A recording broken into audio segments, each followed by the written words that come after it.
What did they want to do exactly? Well, they told us that they found out a few years ago, 3 or 4 years ago, that they uh, had control, had the rights, and had control of the surface use of the lake.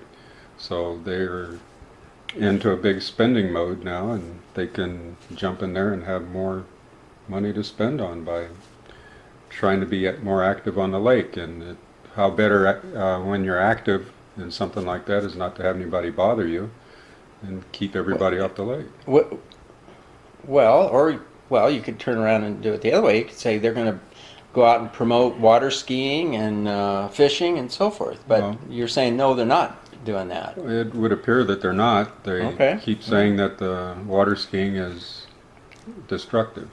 So, Well, okay, destructive to what?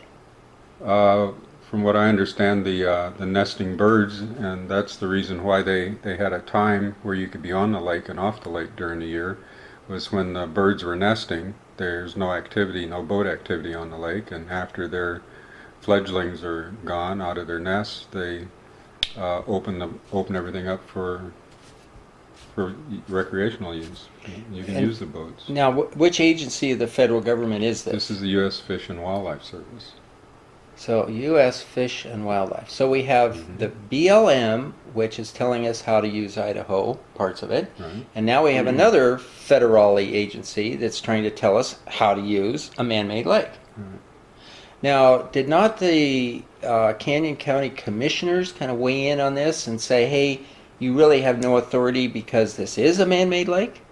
Well, they were given, from what I understand, they were given the opportunity to kind of patrol the lake and kind of keep things organized. And it looks like recently they've used that to just take over the lake and give demands as to what they want. You know, well, we've got a picture of the visitor center Right. that's on the shoreline. And that's been recently, the name been changed from the Learning Center to the Visitor Center for some Well, reason. you know, what kind of impressed me, this was my first time out there where we got some of this footage, these pictures, but there was, the name of the place, the Visitor Center, is what? Fish and Wildlife Refuge. They don't say irrigation reservoir and recreation. Right. That's not mentioned at all. No, it's just wildlife. So you're sort of thinking just from that name that the primary purpose that the federal government has assigned to this water, the primary purpose is to protect little ducklings or something. The wildlife refuge. As if they were endangered, yeah. Yeah. We can't have humans here, like the African, something refuge where there's just jeeps running around with tourists looking at animals. But boy, you don't touch those animals, and you certainly don't throw them peanuts or whatever. Yeah. You want these wildlife to live in its natural habitat. It just seems like the focus and the intention is, kind of. It's on wildlife. Yeah, and people, I guess, are not wildlife. Are not Yeah, important, it seems. It just amazes me the number of people, especially on the more liberal side of that line, the lefties, that look at humans as a very vile creature put on this earth, and that it really should be eliminated from the earth. All we do is we heat up the atmosphere and we pollute rivers and lakes, and now we're disturbing little duckies or whatever, and we're just horrible creatures. Well, that's why the lake has done so well in the past, because it's had human involvement. It's been 100 years. Yeah, and that park we looked at is gorgeous. I mean, That's all county money. Well, so how do we tell the feds, go away, leave us alone? I mean, what do they have going? Do they have meetings going on? Do we email them? Do we write them? Can we call them? Do they ever have that visitor center open so we can go talk to them? Yeah, they have a website, and they have activities that they have at the visitor center there. And I take my grandkids there. They had a duck stamp presentation. I took my grandchildren there, and we sat around for a few hours and got a lecture on moose. So, Well, have you ever suggested to them that this business of trying to curtail human activity on that lake is ridiculous and we won't have it? well, they have their own plan. Well, so there's a phone number? I mean, I don't mind calling them and saying, what are you people doing? Aren't you Idahoans? Well, I think Yeah. that would be great. They don't really listen to me. So you've tried. But oh yes, I've been to their brainstorming sessions, and a few other. I go over and just walk in and talk to them occasionally, and I've talked to their biologist, and it seems like the decision's already made up. They just have to make it look good. Oh, that they've already decided. So what exactly do they want to do if they've already decided? Well, they've got four steps that they can do, 4 degrees of keeping people off the lake, and the first step, or the first degree, is to do nothing, to let the lake go on as it is, and then the other 3 or 4 steps are more and more restrictions on the lake, to where they would have no community involvement or use of the lake except for step stools and binoculars, so watching the wildlife instead of So they have being these. in there with the wildlife. Oh, so they haven't actually decided which one of these No, steps or levels. Well, they have a comprehensive conservation program they call a CCP that was supposed to have the final draft of that was last month, and that's been postponed till after the election, or in November sometime, and that isn't ready yet. Apparently it's being reviewed by Washington D.C. So I don't know if you're going to bring it for the public to look at. What's wrong with it? I mean, didn't they do a good job putting it together? Or maybe there is something wrong with it, but go ahead and let us put our public input into it, and we'll get the changes that the public wants. I would assume that's why they want to have a public review. So they haven't. So this is a draft document. I mean, they're going to have it ready for some sort of review, like you say, after the general election. That's what.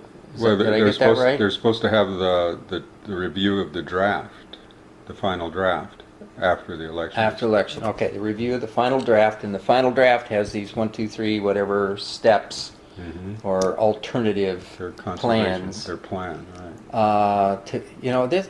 This whole conservation thing. We're saving this for our grandkids.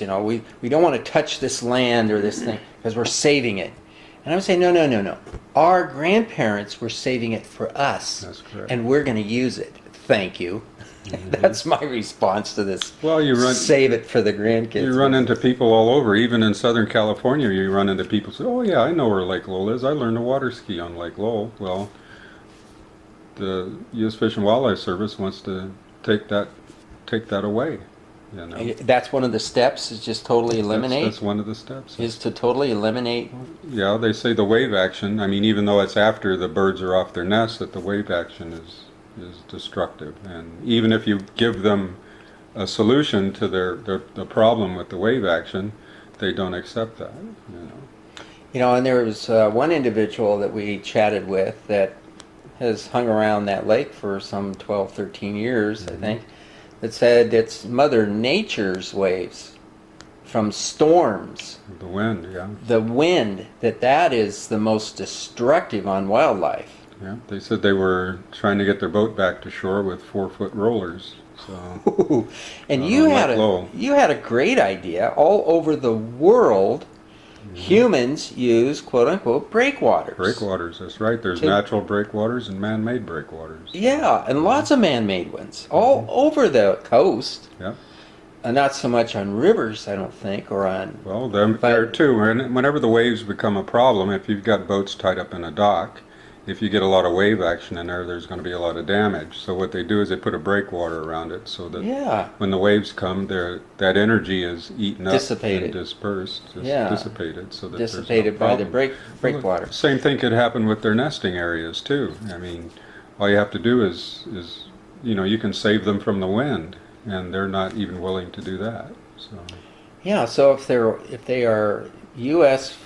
Fish and Wildlife, was that it? That's right. Mhm. Service, and they don't seem to be aware of umpteen-million-year-old breakwater Well, technology. they're the specialists, and they even have biologists. Oh, man, I'm They hired a telling you. biologist just recently. It seems like everything the federal government touches, if it's within the boundaries of this country, that it gets messed up. The welfare system, food stamps. I mean, I can't think of one thing that the federal government touches that it isn't a mess. Yeah. I don't know. Well, anyway, moving right along. So I think we're about out of time. Okay. So people in Canyon County, what? Call the U.S. Lake Lowell, or it's called Deer Flat. Deer right? Flat. Deer yeah. Flat. Deer U.S. National Wildlife Refuge. National Wildlife Refuge. And Call them and complain. Your congressman is. Oh. They're the one that can really make an effect on this. Make sure your congressman So knows. has Raul Labrador weighed Yes, in on this? Raul and the other What's his the other position on congressman this? and the other two senators are all in the same. They're the ones that are working for them to not allow them to restrict use of the lake. So they're saying just keep things the way they are, Right. except maybe you and I can sneak out there Well- and build a breakwater. Oh, absolutely. What do you say? And I think the community could probably build a breakwater, and then the government doesn't have to worry about the cost. It could be a community project. Well, very interesting. So we expect to see this final draft of a plan of sorts after the general election in November, and in the meantime, call, complain, and support your positions of our legislators. Absolutely. Right?